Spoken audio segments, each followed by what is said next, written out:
This light in my basement always makes me look greasy as fuck. But now you're good, man. I know you're probably in the midst of like an 80-hour fast, so hopefully you'll be able to keep up. just wrapped up a 96er last night, my guy. Dude, all right, we got to jump right into it because I'll be honest with the audience. I know we like to play around on social media and goof off and shoot each other and try to take jabs at each other, but it's all in good fun. Honestly, I'm extremely curious how you pull off these long fasts all the time. Because I personally don't. I haven't. I've never gone longer than 48 hours. So I'm just wondering how the hell you do it. 96 hours, you said? 96. Yep. Oh my dude, let's talk. All right. So walk me through it. How do you do it? What a lot of people don't get is the first 24 is the toughest part. So if you say you have a big meal on Sunday night, come like Monday night, that's when you're feeling the pain. That's when you're usually your hungriest. And a lot of that is because we wake up with refreshed, renewed willpower every day.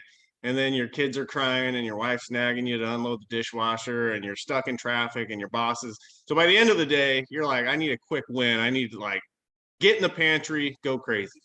Sure. So always that 24-hour mark is the toughest. Plus you're still burning carbs. So you're still kind of fighting burning sugar. We have all our clients start with a 36-hour fast because once you wake up that next morning, if you can just push it a couple hours, go to bed, you wake up the next day in ketosis, meaning that the hunger pangs should be pretty much gone. You have, once you're fat adapted, of course. So if you've tried keto or any sort of fasting, you'll be fat adapted right away. But you wake up 36 hours in and you feel like $1,000,000, tons of energy. And one thing that I found when I started the program was it was going to be like eat normal. So eat all day, like 2 days, and then do a 48-hour fast. And then eat normal 2 more days and then 48-hour fast. The problem with that is when you're used to eating 6 times a day and you do a 48-hour fast, now there's like 12 times in that 48-hour span where you're like, oh, I should be eating right now. So it's mentally draining you. It's physically hurting you. So what we do for a ramp up before someone officially starts for about a week is we get them used to 1 meal a day, and that's dinner. So for guys like me and you who are very busy and we're training clients, making content and doing all our stuff, it's very nice for me because I don't have to worry about splitting my day into 4th or 5th or 6th and going to get food and eating it and cleaning it up and then wrestling with that tiredness that comes after it. I just save all my calories, as you will, for the end of the day. So I don't have to really worry about it too much. It's very easy. And this way, when you do a 48 and you're used to doing 1 meal a day, it's like you're skipping 1 meal instead of 12 meals. So really getting used to pushing your calories and being productive throughout the day and doing things outside of just eating, it makes it so much easier. And then fasting actually becomes the norm as opposed to like always eating being the norm and then fasting is this big to do. Fasting's the norm and eating is like awesome. Because if you get in my community, no one's eating like a chicken breast and broccoli. What we have our clients do for the first few weeks, it's called If You Eat It, We See It. And what you'll notice, maybe I'll get you into my group, but people like their meals are like Food Channel worthy, like rack of lamb and roasted veggies and like a nice little bottle or a nice little glass of scotch. And it's like, you really get an appreciation for food when you haven't eaten for 2 days and you don't want to, the light at the end of the tunnel to be like a drive-through burger and fries. You want it to be like an event. Sure. Yeah. So, yeah, I mean, all that makes sense. And I'm thinking about my own journey with fasting because I've been technically, I mean, I'm nowhere near the advanced level of fasting that you have. But I've for the better part of 10 years fasted basically 16 to 18 hours a day. Right. And I think what you're spot on because this is why we don't tell our clients to eat 6 times a day is because you get into more of a habit of more than anything. It's not real hunger. It's just, oh yeah, I'm supposed to eat. I'm supposed to eat at 2. I'm supposed to eat at 4, and then you're battling that habit of eating food, right? All the time. But for me, I still eat 3 times a day. So I'll break my fast, then I'll have a meal 4 hours later, then another meal 4 hours after that. Right. So you're totally like, I'm thinking about the times I've fasted longer because 24 hours is always easy for me. if I really want to. But then as soon as that 24-hour mark hits, I'm like, yeah, I got to eat something. Because It's I'm always just so that used to it.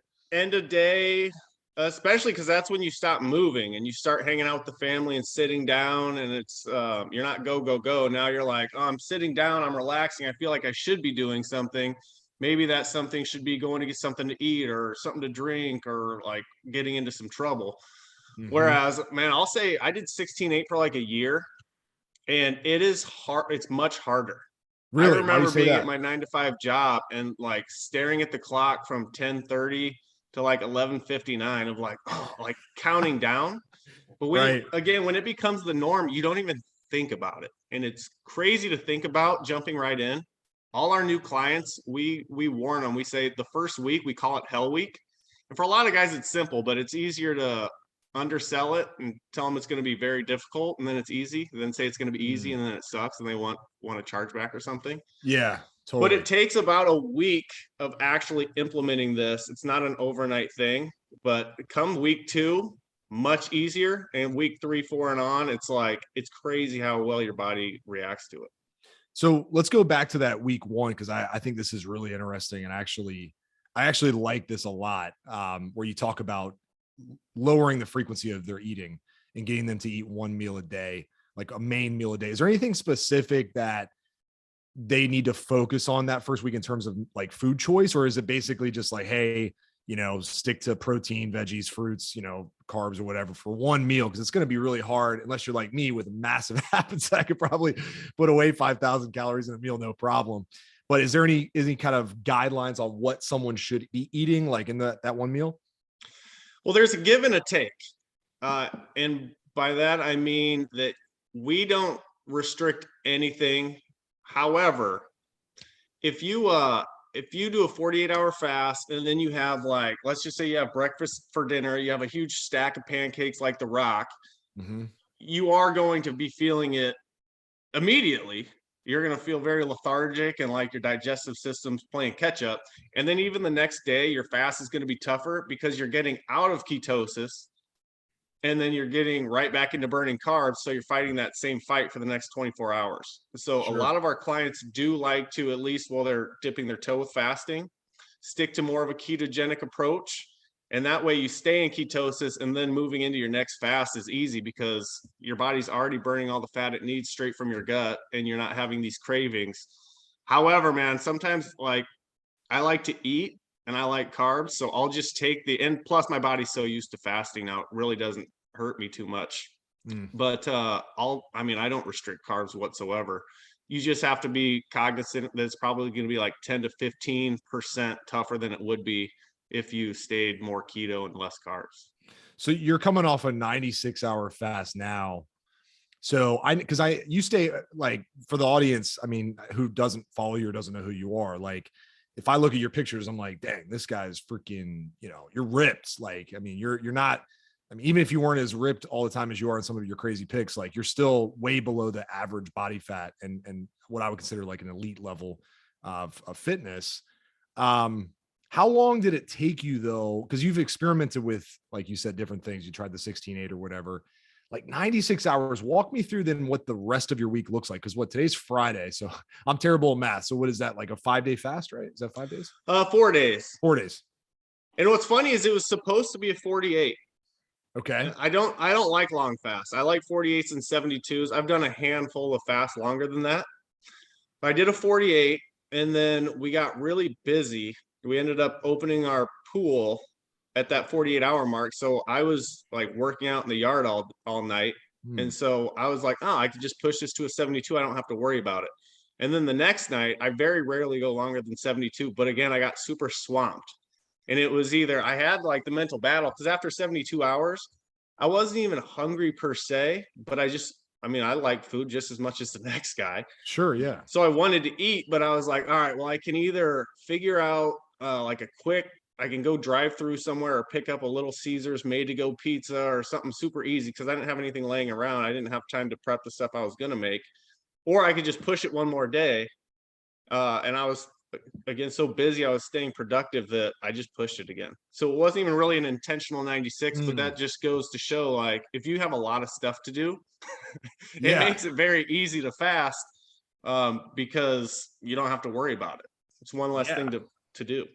Yeah. I mean, staying busy is something that is a hack for sure when it comes to fat loss, not just staying busy. Like, I mean, obviously if you're active, that's a bonus too, because you're burning more calories than you would be just sitting around. But, keeping your mind, occupied, is so vital. I tell guys, find a book that's like super engaging or a podcast, right? And that'll take your mind off food pretty quick. Um, that's really interesting though. So let me ask you this, because I know you're married, you have twins, you have kids, you have three, right? Three kids. Hmm. Yeah. So you're living the the dad life, right? How do you how do you get your wife on board with this? I'm curious. Like, is she cool? Like, yeah, I don't care if you're not eating what I make, or like, family dinners and stuff like that. It's just kind of, hey, Joel's just there for the conversation. how do you No, how do you and yeah, always a common concern, because that's a very important time, is your time around the table with the family. And what I really like about fasting, besides the quick results, and like you don't have to really think about it too much, is that you plan your meals around your non-negotiables. Mm, So say like my wife's making dinner Tuesday night, Wednesday night, I have a client meeting Thursday night. I mean, that's 3 meals I got to hit.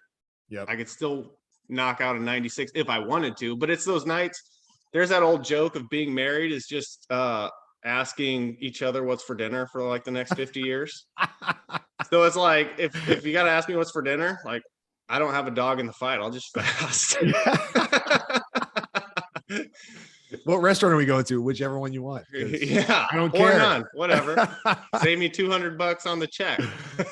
That's awesome. Yeah, no, that is funny, because there's a lot of truth behind that, right? It's like, that's totally spot on. Like asking, asking what's for Yeah, dinner so for the what next we 50 say years. is you work your fasting around your life, not your life around your fasting. Hmm. So if there's like, I mean, I had a client, I posted this on my Facebook, you might have saw it a few weeks ago, but which we only train a handful of women, but she skipped her like birthday dinner.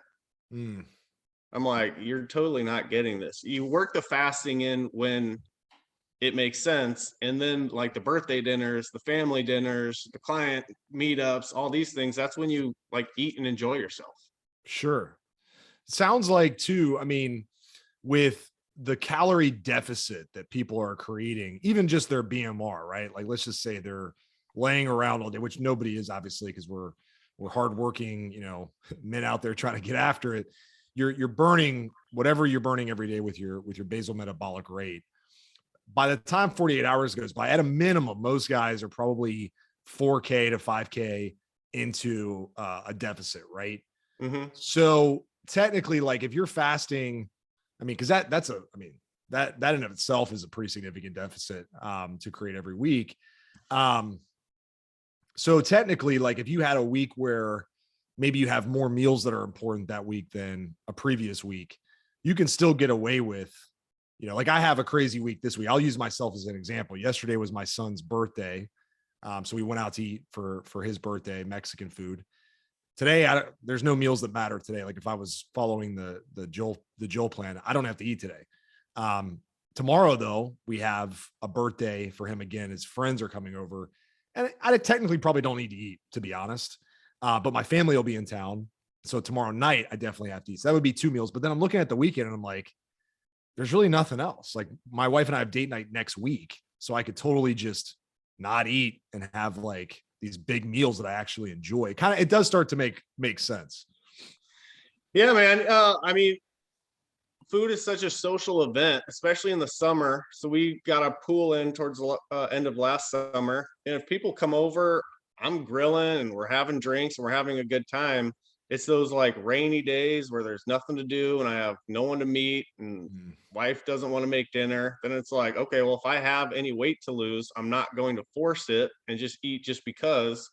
I'm going to fast. And that way I can hit my fitness goal. And then by the time that the next event does come up, I can let up on the reins quite a bit. sure. So there's probably a laundry list of questions that people are starting to form in their head who are listening. One, I think that I know would be top of mind is how does this impact your workouts, right? Because you obviously, I mean, you've done physique competitions. Your physique is not, you're not some like runner guy walking around with no muscle. Like you have a lot of muscle. So how do you structure your workouts to be on days that you're having food, or do you just you're so used to fasting by now that you just train, on whatever schedule you're on, no matter what? You're going to want to train while you're fasting because it's just going to get you into ketosis quicker. So I think it was Tim Ferriss did like a 10-day fast many, many years ago. And he was medically supervised and they had him in like a hospital bed. So he didn't move at all. So like you're talking about, he was laying around not doing anything for 10 days. And I think I'll mix up the numbers, but the point stays the same. He lost like 15 pounds and like 10 of it was muscle. And that is because you're elongating that process that it takes from going from burning sugars to burning fat. Once you get into ketosis, your body does not want to burn muscle. So that's why it's important to be active when you're fasting, because you just shorten that time to get into ketosis. Your body wants to burn fat. It sees like if you have 50 pounds to lose, if you have a big old gut, once it runs out of carbs, it's like, oh no, what are we going to do? What are we going to do? And then it sees this big plethora of calories on your gut. And it's like, oh, let's start attacking that. And so you definitely want to lift. You do cardio if you want. If you're just doing cardio for fat loss, I mean, you have to do a lot of running to compare to like a 24-hour fast. So I typically just would rather fast. Sure. Not a big cardio guy. But there's also hormonal benefits. Like your human growth hormone gets jacked up to like 2,000%. So I would definitely recommend taking advantage of those hormonal benefits and lifting some weights. Otherwise you'll lose weight if you fast, but to make it so you lose fat and not muscle, you should be lifting weights always. Yeah. And I think a lot of people, I think you make a good point, right? Because you do need to create a reason for your body to want to tap into, body fat, right? I would probably argue that walking, if you're going to do cardio, walking is probably the best big thing, time. right? Mm-hmm. Running and doing sprints and HIIT cardio and CrossFit and all that. Like, yeah, I mean, it's probably not going to be your best friend if you're fasting and trying to tap into ketosis, because that's sugar-based activity for the most part, even though I'm sure there are guys out there who are, keto that do all that stuff. But plus a lot of our clients are 30s, 40s, 50s. So if you're out there, man, I hurt myself doing sprints out of nowhere like 3 or 4 years ago, just because I thought I was still 20. And I went out to the track and started doing some HIIT sprints, and I like tore my hamstring. I felt that pain for 6 months. So just your risk of injury for doing that crazy stuff. And also everyone's different, but I can lift weights and it doesn't induce hunger for me whatsoever. But if I go do some like intense cardio, I'm starving afterwards. Yeah. So it's really not conducive to what I'm trying to do. No, I would say that at least in my experience, with guys, period, who are trying to lose fat or stay lean, lifting weights is basically your number one asset, right? Because for whatever reason, I don't care about food after I lift for the most part. And most guys I work with are the same. However, if I go do 45 minutes on the stair climber, I'm like counting the minutes until it's time to eat. It probably just, in my opinion, it's hard to, balance the aerobic, anaerobic cardio, because your heart rate, and like people just don't understand how the body can tap into sugar so quickly or whatever. There's just a lot going on internally that it's hard to understand. So your body is seeking fuel, I think, faster after cardiovascular versus just straight lifting, right? It's probably seeking more protein than anything that may already be in the body circulating that, it can tap into. For whatever reason, lifting weights has appetite suppressant qualities. Yeah, it's crazy. So, all right. So if someone is, let's say someone like who's maybe a few levels below us in terms of body fat, right? Who's like not obese, but maybe let's call it 20% body fat, right? Is there do you have tiers of, guys who come into the program who are like, hey, you have a ton of weight to lose, you can get away with more fasting, versus someone who's like, I only need to lose 20 pounds. Maybe you don't need to fast as much. Like do you have anything like that? Or is it basically just an individual preference? I'll say anything like 30 pounds plus, guys take very well to fasting. It's Mm. almost like that switch I told you about earlier when the body's like, oh, I've been dependent on all these carbs that he feeds me to burn. And then once you stop and it realizes, oh my God, I didn't even like, how is this a whole huge mountain of calories behind me? I didn't even realize it. So it just starts attacking that. So bigger guys, I mean, they come into my program, we tell them to do a 36 or 48 to start off. And a lot of them push it to like 72, 96, 100 plus because the scale's going very quickly, so they're always pumped to wake up and see the results. They're not hungry, and their body feels really good for the first time in a long time because they're not feeding themselves shit. That they can push the fast easier. But then what happens is once they get down to like, they only have say like 10 to 12% body fat, your body does start fighting you a little bit more, which is another reason why I really like to stick to 48s and 72s. Because they're shorter. Anything past 72, I start to feel. So like you were asking about workouts, my workout yesterday, I had legs on day 4 of my fast. It sucked. Like I had to sit down and take breathers in between squats. I couldn't go as heavy. But 48s and 72s don't really even affect me. So I would say bigger guys can get away with longer fasts and less refeeds, but even leaner guys, like I got an in-body last week and it said I was like 8.5 body fat. And I did a 96. It wasn't a big deal. So you can definitely still do it. And what's nice is I know another big concern is like, and it wasn't mine too, because like you mentioned, I'm a physique builder. I didn't want to be like a little twink or whatever. Sure. I don't know what I can say on your podcast. Now you can say whatever. Don't worry. But I was like, am I going to lose all my muscle? Yeah. Right. I need protein every 30 minutes is what they say. But again, that's where that human growth hormone and getting into ketosis really helps. You really don't lose any muscle, which is like the craziest thing in the world. If you told me this years ago, which someone tried to years ago, and I remember thinking like, what a artard. Like this guy has no idea what he's talking about. And then it was like 10 years later, I was like, oh man, that dude was ahead of his time. He was very smart. Yeah. No, I remember back when it was just forums and stuff online. Like we didn't have YouTube and Facebook and everything. It was just like bodybuilding.com or, flex.com or whatever it was. There were guys talking about fasting and like, they were basically like kicked out. Yeah. Like, it's taboo. You're insane. Like, what do you talk?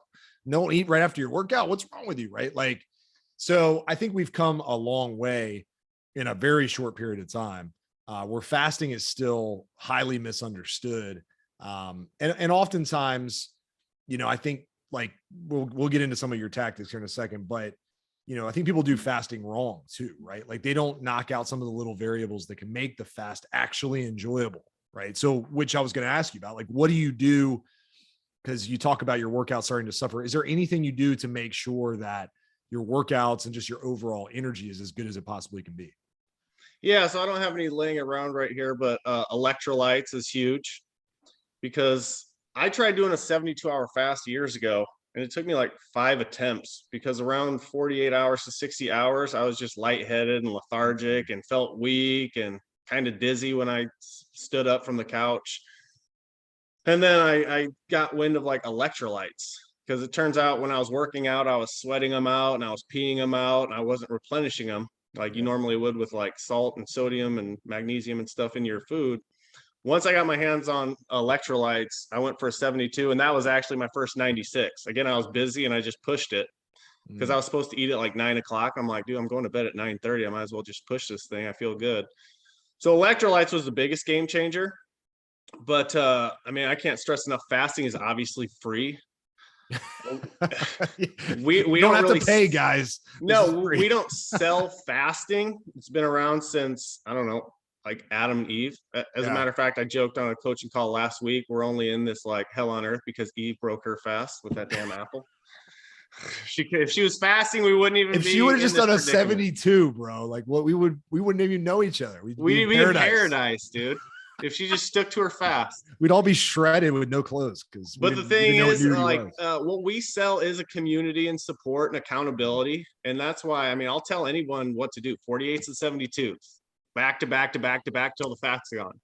The Yep. problem is when you're doing it by yourself, especially if you do have a wife that's like, oh, you're not eating again. I wanted to go get tacos and margaritas. Or your friends are like, oh, not eating. That's so bad for you. And everyone's against you. Then you're just not going to stick to it. And it'll be like everything else. And it's not going to work. Whereas when you have like an accountability coach, you got me, you got the community, we're holding you accountable, and you're invested because you've paid us, then you're going to take it seriously. And then a weekend, you're like, oh my God, where's this been my whole life? Totally agree. Yeah, we give away our whole program for free on our content. I mean, I literally have probably 5 to 10 people a day message me like, "Hey, I got in shape just following your Instagram posts." I'm like, "That's awesome." Right? Yeah. Because honestly, like we don't, but both of us being who we are, we don't sell fitness like diets and stuff. Like you can go find all that stuff for free. You know, like you said, fasting is free. Like, hey, dude, there's this crazy thing. You just don't eat food. Yeah. Like imagine trying to bottle that up and sell that. Right. But the community, and then what I tell guys is we help you create an unstoppable mindset.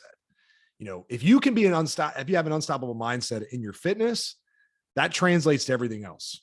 Right. Like That's why I became an entrepreneur, man. It was like after 10 years of working hard on my physique and being like, oh, wow, there's an equation. Time and consistency and hard work equals an awesome outcome. What if I applied this to something besides my physique? What if I built a business? I started posting content, reaching out to people and figuring it out. So that's what's nice about fitness is it's very physical and you can see the changes, but then you realize like, oh, I can do this with any aspect of my life. Totally, man. Yeah, it's so funny. Yesterday was my son's 6th birthday. It's close to the anniversary of me being full-time online, right? Like just doing everything with no other distractions, no other, businesses or opportunities, just fitness. And I made a post 6 years ago that said, if you want to be successful, be consistent. That was the post. It got like 5 likes. I was like, who is this guy? Like I had no traction. So for fun, I made the same post yesterday. If you want to be successful, be consistent. It got like 1,200 likes. Dude. But it's a 6-year overnight success, right? And it's just like fitness, the fasting. I mean, think about how fast you can get results in fitness versus business. Like, dude, you can get lean in 30 days, like really, way leaner. And 30 days in business is probably not going to see too much uptick unless you're just like Elon Musk or something and you're a genius and you're investing. You probably won't even make your first dollar. Right. You won't even see a profit for maybe even longer, way longer than that. I mean, geez, like we're talking, it could be years before you see significant money. But yeah, I mean, it's just there's so much crossover, if you learn how to control upstairs, like, and I think you make a great point with how we treat food. 90% of the time we eat, I tell guys this all the time, is like we eat just out of boredom, or we eat because everyone around us is doing it. And it's just the thing to do. Like we have no clue why we're even eating. Like, why am I eating this hot dog right now? I have no, like, what am I doing? Well, it's because Mike over here is doing it. Dude, and so those two things. And once you spike your blood sugar and it starts coming back down, you're hungry or you're craving again 2 or 3 hours later. And that's how I got into 16-8, was because I had just finished my 4th men's physique show and I was tracking calories and macros. And I was like, I'd done 3 previous. Every time I ended up binge eating and gaining like the 25 pounds I lost within a week or 2. It was just like, could not stop eating. So I was like, all right, I'm going to eat every time I'm hungry, but I'm going to eat nothing but clean food. So I'm going to stick to like my meal plan, but I'm going to give myself more calories. So I'd wake up at 5 a.m. before I went and worked out. I'd have like 2 cups of oatmeal at 5 a.m. And then by 7:30, I'm starving. By 10 a.m., I'm starving. And it wasn't until so like 5 a.m., 10 p.m., I'm eating every 2 or 3 hours. It wasn't until I got into 16-8 where I realized like, oh, I'm not really hungry until after my first meal at noon when I eat. Because the whole thing, why I started YouTubing and looking into fasting was when I did that and I tracked my calories after my show, I was at like 5,700 calories. All clean food, but I just couldn't get enough and I was eating every 2 hours. So I joked to my wife while we were going to bed, I was like, my maintenance calories is like 2,700. I could not eat anything tomorrow and I would still be above my maintenance for both today and tomorrow. I'm like eating over double. So then I woke up the next day early of course, eating my oatmeal, and I was like, fasting, does anyone do that? So I don't even think I put in fasting. I'm like not eating for a day. And then Keno Body came up, Greg O'Gallagher, Yeah. whatever his name is. So then I was like, Yeah. 16.8, man, that's crazy. I could never do that. And then I tried it for the next few days, and it was tough for the first couple days. Then it got easy. And then like months later, I did my first 24. And but yeah, man, it's like once you pop, you just can't stop. That is very true. And a lot of Mm. money goes into making these snacks and processed foods hyper palatable. So Yep. you never get full, you just get hungrier, which is It's kind of the trap. legal drug dealing. I mean, literally Yeah. that's what it is. Like we all go get our fix down the street at the grocery store, at 7-Eleven, wherever. It's a constant supply and there's a huge demand. So yeah, I'm curious because you brought up a good point with fasting and what you were experiencing post show. Because I did a couple bodybuilding shows back in the day too, and I remember like instantly. I mean, the first week you feel like a superhuman because you're getting such a massive amount of nutrients and pump and all this extra water that's in you. You're just like, you feel incredible and you're still lean. But then all of a sudden you're like, holy crap, I'm adding weight rapidly and I can't stop eating. Right. So in your system now, how do you help guys combat that binge potential, right? Like they go 48 hours, 72 hours, 96, like they start adding their fast up and all of a sudden they get to the end of the tunnel and they're like, fuck yeah, dude, it's time to go eat, right? Like how do you work with that? How do you help them to have a healthy relationship with food? Yeah. First, I want to say my experience was a little bit different, which is why I'm very I want my clients to be able to eat whatever they want, because mine wasn't like, all right, now I get more calories, I'm going to keep eating clean. Mine was like, all right, I haven't in 12 weeks had a cheeseburger or pizza or a donut or a breakfast sandwich or nachos or Yeah. margaritas or anything I want. So it'd be like 2 weeks of playing catch up and eating like shit. And then it was like, I was supposed to be all my shows were in the summer. So it was like I'm looking all diced and peeled up on stage. And then I'd be invited to a pool party like 2 weeks later. And I got like a little belly now. And I'm like, dude, I already know these guys are going to talk shit. You still got the fake tan though. It's just a belly. Yeah. Well, like I thought I just saw this guy on Facebook 2 weeks ago. He was ripped. Now he's got like a little beer belly. Freaking catfish me. Dang it. Yeah. So that's part of I guess it does feed into your next question. That is part of what does allow people not to binge, is because nothing is off limits. You're not denying, you're just delaying. But there's a lot of factors that go into it. Number one, your stomach is a lot smaller when you're fasting. So you get full so quick. Your eyes are almost always bigger than your belly. For example, after my 96, and I gotta stop going to the grocery store when I'm fasted like that. But like Hour 95, you're just crushing the aisles.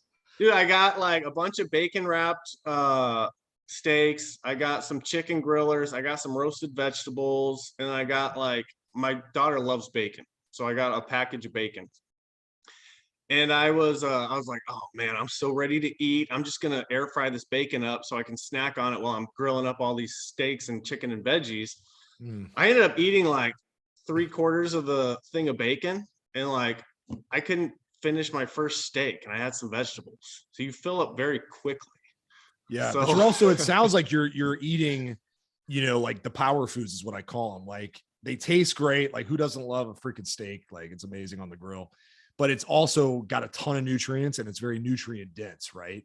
So you're not just like, yeah, I was so hungry, I went to Arby's and then KFC and came home with like buckets of like mashed potatoes and shit. Like steaks, veggies, chicken grillers, bacon, like these are all like very, very satiating foods. and check this out. I mean, imagine that you wake up, you have a 9 to 5 job. You wake up, you drive through McDonald's and get a couple, I don't know, whatever the breakfast sandwiches are called, snack a little bit at work, and then you go out with the guys and get like a Chinese all you can eat buffet uh, at noon or 1 or 2 o'clock. You could have a steak at like 5 or 6 o'clock with the family. It's not gonna, you're just kind of going through the motions at that point. You're like, compared to that McDonald's and that all I can eat Chinese food, the steak's okay, but it's kind of, I'm going through the motions. Yep. You have a steak after a 48-hour fast. It is, dude, I'm telling you, it's like better than sex. You like, you appreciate food. A lot of people, so it's funny, we don't get a lot of referrals for our program, even though our client results are insane. And it's always the same story is our clients circle and network. They always say, oh, I could never do that. And that's why we only mention fasting one time on our sales script. When someone books a call, we're not like telling them, oh, you're going to eat 3 times this next week, because people would think about it too much and they wouldn't do it. But everyone says, I love food too much. I could never do that. I love food too much. You really appreciate food when you're eating less. So you're not wasting refeeds on garbage or like pick it up and grab and go snacks and shit like that. Like my refeeds are gigantic but they're all good food. Because I could have, even after my 96-hour fast, I could have had a plain chicken breast and broccoli. I would never waste a refeed on that. But if I did, it would have tasted amazing because I just wanted food at that point. Whereas if I had a chicken breast and broccoli after a full day of eating, I'd be choking it down. Sure. So it's just kind of a perspective thing too. So you're coming off of 90. I mean, all that makes sense. Like I'll never forget, like doing bodybuilding shows teach you, like when you're getting 5% body fat and like chicken and tilapia starts to taste like heaven on earth. And you're like, oh my gosh, this is fucking good. Right. I'm curious though. So you're coming off a longer fast. You had, steaks and all that. What are like the next, like, when do you, like, okay, let's back up a second. What are you going to eat? What are you going to eat now? Like the rest of the day? Like, what does your diet look like? And then when do you jump back into another fast? So I'll do 1 meal a day tonight's Friday. Typically on weekends, dude, I just eat whatever. Okay. Like my wife likes breakfast. We like to have breakfast as a family. Everyone's home. We're bored. So it's more of that social event. And then I kick every week off with a 48. Okay. Particularly because I'm cleaning up after the weekend, so it kind of washes that out. But also Monday's by far my busiest day, playing catch up from the weekend. And then I have my group coaching calls Monday night from 5 to 6 and from 6 to 7. So it only makes sense that I push it, work all day Tuesday. And then I typically do 1 meal a day, Tuesday, Wednesday, Thursday, Friday. And then again, come the weekend, depending on if like I have fitness goals at the time or not, or I'm where I want, or I don't care whatsoever. I'll just try to either keep it a little bit cleaner or like go all out. Just depends. So do you have, because you've been doing this so long, like me, like I could get shredded without tracking a single thing, right? Like I just know what to eat, what not to eat, how much to eat, all that stuff, right? Especially if you throw in fasting in the mix. If I'm doing 1 meal a day, oh my gosh, I'll be fucking shredded in like 2 weeks, right? I'd be hungry, but I'd be very shredded. So at this point though, like if someone's coming into your program and they don't have the experience that we do yet, and they're like, don't know how much protein or carbs or fat or anything, is there any macro tracking, or are you just kind of like, these are the foods that are going to give you the best bang for your buck? Because the reason I ask is the system that you just set up with a nice 48-hour fast to start the week, 1 meal a day until the weekend, that all makes sense.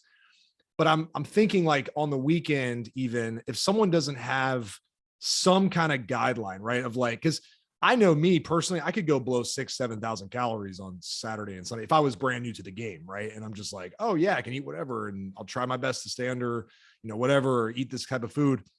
I could crush calories. Is there any kind of guideline on that, or you just kind of say like the fast is basically going to take care of it? We don't need to worry about it. No, so I don't have 50 pounds to lose. So that's why I can get away with eating all day Saturday, Sunday, and a lot of times even Friday. If I'm done working by 3 and Amy wants to go get like happy hour sushi or whatever, like I'm not going to be like, no, I can't eat till 7 or whatever. But my clients, when they get to 8% body fat, they can live it up on the weekends. Until then, the norm is typically 1 meal a day, unless, like you said earlier, if you have 2 events in a day, I mean, that only happens every so often. So eat at them both and then just fast later. But typically it's 1 meal a day at the most. And another misconception is like 1 meal a day and I got to eat like a bird. No, it's like fasting and feasting. So eat until you're full. But I'm telling you, especially if you're sticking to like whole natural foods and meats and vegetables and stuff like that, you're going to be full pretty dang quick. Yeah, I would assume so, especially if you're coming off, like, I guess, however they start the week, if they do like a 48 hour, even if you're doing a 36 hour, I mean, your stomach's going to shrink. Yeah. So if they're doing a 48 or 72 and then they jump into one meal a day, I think the big takeaway here is like, you're literally training them not to care about food all day. Right. Which Yeah, dude. is I mean, I think more than half the battle. I think it's a sad reality, and I've been there many times in the past, especially after the show. Is like, if food is the highlight of your day all day, like, find a hobby or find a passion or do something else. Sure. But if you're living for your next meal all the time, you're missing out on a lot of other things life has to offer. And you're Saving feeling your like meal crap. for the end of the day, man. I mean, if you take it back to like our hunter-gatherer days, like you had to go out and kill what you were going to eat. So instead of waking up and eating right away and then eating all day till you fall back asleep, like, go set some goals for the day, make a to-do list, kill your workout, earn that dinner. And then by the time you are sitting down and eating your dinner, you're going to feel like more fulfilled and that you actually earned it, rather than you need to eat constantly just to, I don't know, stay alive. Yeah, 100%. So when you're fasting, because I know I'm just trying to think of all the questions our folks are going to want to have or will have. What's anything off limits besides calories? Obviously, like, can you do coffee, you do diet drinks, like energy drinks, that kind of stuff? Yeah, so like, I got my black coffee right here. I went iced today for some reason, but black coffee, pre-workout's fine. The electrolytes are good, man. They taste like Kool-Aid. They're so good. Yeah. It's almost like you're cheating. That was another reason when I was trying to do the 72-hour fast, it was so tough, is because it was a water fast. I wasn't allowed like black coffee or anything. But no, you can have like Gatorade Zeros. You could have energy drinks, which, I mean, you should probably limit those anyway. Like, I'll have maybe one a day, a few times a week, but anything 0 calorie. And then there's a Dr. Janquish or whatever his name is. I don't know, but he came out with a supplement called Fortigen. And it was for people going through like chemo or something that had no appetite, and help them retain muscle. But they say, and I don't know how the numbers work, it doesn't make a lot of sense to me, but it seems to really work. Fortigen's like 4 calories, and it gives you an equivalent of like 50 grams of protein, is what it says. Gosh. But it's really good about suppressing your appetite. Huh? Is it like amino acids? Is that what it is? It is, but leucine in the amino acids does spike your insulin. It kind of takes you out of the fasted state. So, like I said, it's kind of a gray area. But if I'm doing a 48-hour fast, when I would have dinner on, like, let's say Monday night, I'll just do 2 scoops of Fortigen. It's 8 calories and supposedly like 100 grams worth of protein. Okay. And it really fills you up too. So we definitely say that's cool. Sure. Like, pickle juice sounds kind of funny, but I went and got some pickle juice during my 96 because I was starting to feel like the electrolytes weren't working anymore. It's kind of crazy. You're like kind of tired, and then you have like a shot of pickle juice, and it's like you're going down a roller coaster, and like you wake up. Like, almost like taking a cold shower, packed with sodium and whatnot. Yeah. But yeah, anything 0 calorie, you'll be fine. You do like artificial sweeteners in your coffee, or just drink it black? I just drink it black. Yeah, you're a real man. Yeah. Dude, coffee's like tequila. I don't drink it for the taste. Yeah. Even though black is good. What's funny though is if you put cream in your coffee for like 2 days, going back to black is rough. Oh yeah. That is rough. It is. You're like, wait a second, I like milk a lot. Yeah. I mean, that is very true. I feel like if you're gonna do the black coffee, just don't go back to putting stuff in it, because you'll. And you could probably put stevia in it and stuff like that, like the very low calorie natural stuff. It's not gonna make or break you. Splitting hairs at that point. Sure, dude. So, last question for you. What is your training schedule like? I mean, how often are you in the gym? 4 days a week, 5 days a week? How often do you lift? I need to get to the gym, man. It's like my stress reliever. I wake up from a baby crying every morning. And then it's family time till I drop Kennedy off at school. And then I get my gym time, which is my time. That's where I listen to podcasts or audiobooks or music or whatever. And then as soon as I get back to my office, I'm dealing with either my coaches or my clients, and then it's back to family time all night. So my gym time is very sacred to me, and I love it. And I feel like I'm an asshole if I don't get to the gym for like 2 or 3 days, because I don't Yeah. feel good about myself. I have all this extra energy I haven't been able to get out. So I lift 6 times a week, typically push pull legs. So I'm hitting everything twice. Nice. But that's not really because I have to, as much as like I even like, I've been telling myself for 10 years, just mentally, I don't know if I've even said it out loud, but as long as I got a lift in that day, it was a good day for me. Like that's how important it is. No, I'm very similar. I don't necessarily preach what I practice, because I think we want to give people a lower barrier to entry, where you say like, hey, I go to the gym 6 days a week. People are like, what? I haven't been to the gym 6 times this year, right? You're like, so for me, the gym is literally just where I recharge. I don't think anyone has to go to the gym 6 days a week, but I also think there's probably an argument for like building the habit, right? So, you might like, I could get away with 3 workouts a week because those workouts are going to be spot on. Like I'm going to be pushing it, killing it. But if I haven't been to the gym in like, 6 months, and I only go 3 times in a week, well, that weekend where I don't go, I may not go back for a while because just don't have the habit yet. So I think, like, I'm not going to say who, but there are guys out there who really stress this like 2 to 3 days a week in the gym. Like, don't let fitness take over your life. And I'm like, that definitely makes sense. You shouldn't be obsessed to the point where it's unhealthy, but it's hard to build a habit if you're only doing it 3 times a week. I think it's really important to maybe do it a little more frequent. Like we recommend 4 to 5 days. I Not recommend every day 4 is for hard my for- clients as well, usually like an upper lower split. Yeah. Yeah, exactly. It's kind of like those those commercials where someone's like, it's the Snickers commercial or whatever. Like, you turn into like a whiny little bitch when you're hungry. It's like, that's me if I don't go to the gym. It's like, go grab a lift. Well, what also I don't blame someone who's been trying to go to the gym, but they're not seeing results and they're 50 pounds overweight, so they have no energy. And Sure. so usually it's when guys start seeing results on the scale and they have more energy and they're like, oh, dude, this is working. Like, I have more energy to get to the gym, and now I feel like I'm actually going to see some muscle because I'm losing this layer of fat that's over it. So Totally. I get a lot of guys that don't necessarily want to go to the gym at first, and then by the end of their 12 weeks, they're like marathon man. Yep. Yeah, you're right. There's like a relation to, or I don't know, I guess I've been in school. I don't So know if long. I'd go to the gym if I didn't see any results. Like Yeah. 15 years later, if I still looked like when I started, I'd be like, why am I wasting my time? But once you start seeing results, it's like the business or anything else. It's like, oh, okay. The more I put into this, as long as I keep attacking it, the results will come. 100%. So I think more now it's like a fear of me losing my results.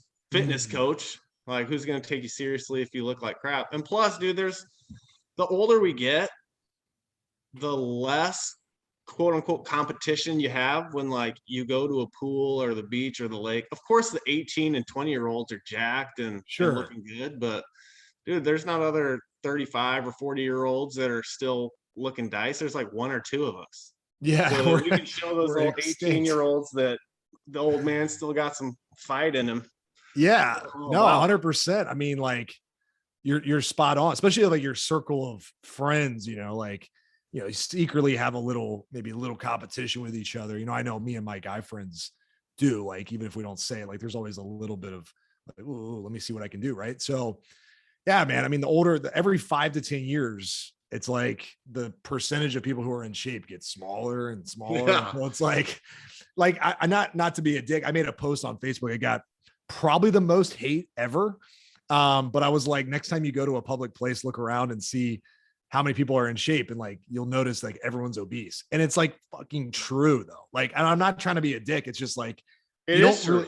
It's true. And I'm not like, I mean, I am like the guy, because I'm a fitness guy. I do pay attention to this stuff, but like, I'm not saying go out and, shame people for, maybe a little, it might help, but like literally just look around, there is literally no one in shape. And you're like, holy crap. Like, I can totally be a 1%er and be way above average just by getting into like 15 to 20% body fat range. Like it's absurd. And when you start fasting, another thing you realize is people are constantly eating, which makes sense for what you're talking about. Like they go from drinking their Starbucks to like, so let's say we're at like my nephew's baseball game. There's no one on the stands not eating a hot dog or popcorn or candy or just random. Like you can't just sit there and watch the game. You constantly have to be doing this or you're going to go crazy. It's nuts. And you really don't realize it until you've started fasting yourself. And you're like, holy crap, I'm the only person at this movie theater that's not eating, which I'll eat at movie theaters. That's kind of different. But like it's the mall, it's baseball games, it's anywhere you go. People just walking around. They're like eating chips, public pool. All the little kids are fat now. They're all eating like chips out of the bag. And like, dude, it's sad. It's their parents' fault. 100%. And nothing, I mean, being a dad, your kids start getting invited to birthday parties, and apologies in advance for all the friends that listen to this that invite me to your parties, but I go and literally, dude, like the pizza's there, the cake's there. And the kids, they line up to get all this stuff. Who's right behind the kids? The parents. Oh yeah, I'll take 2 slices. Oh yeah, I'll take a slice of cake. And I'm like, and I'm not even, I mean, I even be like fasting, but I'm just like, why would I like, we don't have to eat this, guys. Like, I even encourage my kids, like just half a slice or like, I like, don't go crazy because you're literally going to feel like crap in 30 minutes. And what do you know? Like 30 minutes after, all the parents are sitting around, like their eyes rolling back of their heads. Like, oh, I got to get home. I got to get out of here. I feel like shit. I'm like, yeah, you just crushed like 2,000 calories of sugar. And I'll give it to, I mean, it's easier said than done.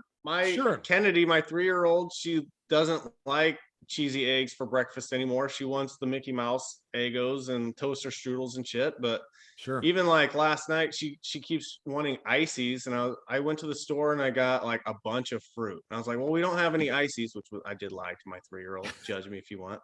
But I was like, but we got these cotton candy grapes, and now she loves the grapes. So even if it's just like, it doesn't have to be hardcore.